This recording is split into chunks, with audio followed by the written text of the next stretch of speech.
Karnataka TV ಜನಪರ ನ್ಯಾಯಪರ. Anaesthesia ಕೊಟ್ಟು ಪತ್ನಿಯನ್ನ ಹತ್ಯೆಗೈದು ಸಹಜ ಸಾವು ಅಂತ ಬಿಂಬಿಸಿದ್ದ ವೈದ್ಯನನ್ನ ಇದೀಗ ಮಾರತಹಳ್ಳಿ ಪೊಲೀಸರು ಅರೆಸ್ಟ್ ಮಾಡಿದ್ದಾರೆ. ಬಂಧಿತನನ್ನ ಡಾಕ್ಟರ್ ಮಹೇಂದ್ರ ರೆಡ್ಡಿ ಅಂತ ಗುರುತಿಸಲಾಗಿದೆ. ಈತ ಪತ್ನಿ ಡಾಕ್ಟರ್ ಕೃತಿಕಾ ರೆಡ್ಡಿ ಅವರಿಗೆ ಅನಸ್ತೇಶಿಯಾ ನೀಡಿ ಆಕೆ ತವರು ಮನೆಯಲ್ಲೇ ಕೊಲೆ ಮಾಡಿದ. ಇದು ಸಹಜ ಸಾವು ಎಂಬಂತೆ ಆರೋಪಿ ಬಿಂಬಿಸಿದ್ದ. ಕೊಲೆ ಮಾಡಿದ 6 ತಿಂಗಳ ಬಳಿಕ ಹಂತಕನ ಸಂಚು ಬಯಲಾಗಿದೆ. ಡರ್ಮೆಟಾಲಜಿಸ್ಟ್ ಆಗಿದ್ದ ಕೃತಿಕಾ ರೆಡ್ಡಿ ವಿಕ್ಟೋರಿಯಾ ಆಸ್ಪತ್ರೆಯಲ್ಲಿ ಕೆಲಸ ಮಾಡ್ತಾ ಇದ್ರು. ಆರೋಪಿ ಮಹೇಂದ್ರ ರೆಡ್ಡಿ ಕೂಡ ಅದೇ ಆಸ್ಪತ್ರೆಯಲ್ಲಿ ಜನರಲ್ ಸರ್ಜನ್ ಆಗಿದ್ದ. 2024ರ ಮೇ 26ರಂದು ಮಹೇಂದ್ರ ಮತ್ತು ಕೃತಿಕಾ ರೆಡ್ಡಿಗೆ ಮದುವೆಯಾಗಿತ್ತು. ವೈದ್ಯಕ್ಕೆ ಅಜೀರ್ಣ, ಗ್ಯಾಸ್ಟ್ರಿಕ್ ಮತ್ತು ಲೋ ಶುಗರ್ ಸಮಸ್ಯೆ ಕೂಡ ಇತ್ತು. ಈ ವಿಚಾರ ಮಹೇಂದ್ರನಿಗೆ ತಿಳಿಸದೆ ಮದುವೆ ಕೂಡ ಮಾಡಿದ್ರು. ಮದುವೆಯಾದ ಬಳಿಕ ಈ ವಿಚಾರ ಮಹೇಂದ್ರನಿಗೆ ಗೊತ್ತಾಗಿತ್ತು. ನಿತ್ಯ ವಾಂತಿ ಹಾಗೂ ಇತರ ಸಮಸ್ಯೆಯಿಂದ ಕೃತಿಕಾ ಬಳಲ್ತಾ ಇದ್ರು. ಇದೇ ಕಾರಣಕ್ಕೆ ಆರೋಪಿ ಕೊಲೆಗೆ ಸಂಚು ರೂಪಿಸಿದ್ದ. ತಂದೆ ಮನೆಯಲ್ಲಿ ಹುಷಾರಿಲ್ಲದೆ ಮಲಗಿದ್ದ ಕೃತಿಕಾಗೆ ಆರೋಪಿ ಐವಿ ಇಂಜೆಕ್ಷನ್ ಮೂಲಕ ಒಂದಷ್ಟು ಮೆಡಿಸಿನ್ ಕೊಟ್ಟಿದ್ದ.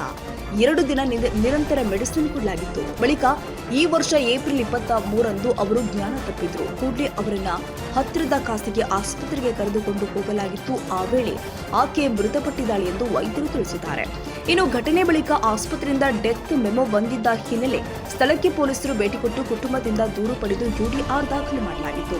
ಬಳಿಕ ಮರಣೋತ್ತರ ಪರೀಕ್ಷೆ ನಡೆಸಿ ಮೃತದೇಹದ ಸ್ಯಾಂಪಲ್ ಅನ್ನು ಕೂಡ ಎಫ್ಎಸ್ಎಲ್ಗೆ ಕಳಿಸಲಾಗಿತ್ತು. ಎಫ್ಎಸ್ಎಲ್ ವರದಿಯಲ್ಲಿ ಅನಸ್ತೇಶಿಯಾ ಅಂಶಗಳು ಕೂಡ ಪತ್ತೆಯಾಗಿದ್ದು ಸಾವಿಗೆ ಇದೇ ಕಾರಣ ಅಂತ ತಿಳಿದು ಬಂದಿತ್ತು. ಇನ್ನು ಕೇಸ್ ದಾಖಲಾದ ಬಳಿಕ ಆರೋಪಿ ಮಣಿಪಾಲಿಗೆ ತೆರಳಿದ್ದ.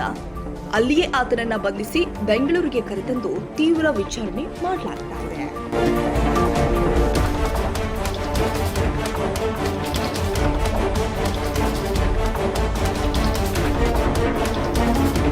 ಇನ್ನು ಇದೇ ವಿಚಾರಕ್ಕೆ ಸಂಬಂಧಪಟ್ಟಂತೆ ಮೃತ ಡಾಕ್ಟರ್ ಕೃತಿಕಾ ರೆಡ್ಡಿ ನಿವಾಸವೀಗ ಇಸ್ಕಾನ್ ದೇಗುಲವಾಗಿದೆ. ಮಾರತಹಳ್ಳಿ ಇರುವ ನಿವಾಸ ಇಸ್ಕಾನ್ ಸೆಂಟರ್ ಆಗಿ ಮಾರ್ಪಾಡು ಮಾಡಲಾಗಿದ್ದು, ಕೃತಿಕಾ ರೆಡ್ಡಿ ನಿಧನದ ನಂತರ ಇಸ್ಕಾನ್ ಸಂಸ್ಥೆಗೆ ಕುಟುಂಬದ ಸದಸ್ಯರು ದೇಣಿಗೆ ಕೊಟ್ಟಿದ್ದಾರೆ.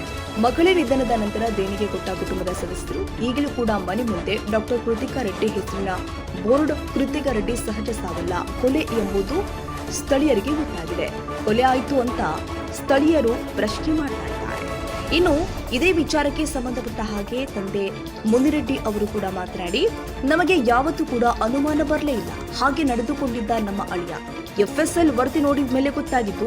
ನನ್ನ ಮಗಳು ಇಷ್ಟ ಇಲ್ಲ ಅಂದಿದ್ರೆ ಡಿವೋರ್ಸ್ ಕೊಡ್ಬೋದಿತ್ತು. ಅದು ಬಿಟ್ಟು ಹೀಗೆ ಮಾಡಿದ್ದು ಎಷ್ಟು ಸರಿ? ಹೀಗೆ ಮಾಡಿದವರಿಗೆ ತಕ್ಕ ಶಿಕ್ಷೆ ಆಗ್ಬೇಕು. ವೈದ್ಯನಾಗಿ ಯಾರಾದ್ರೂ ಹೀಗೆ ಮಾಡ್ತಾರಾ? ಕಠಿಣ ಶಿಕ್ಷೆ ಆಗ್ಬೇಕು ಎಂದು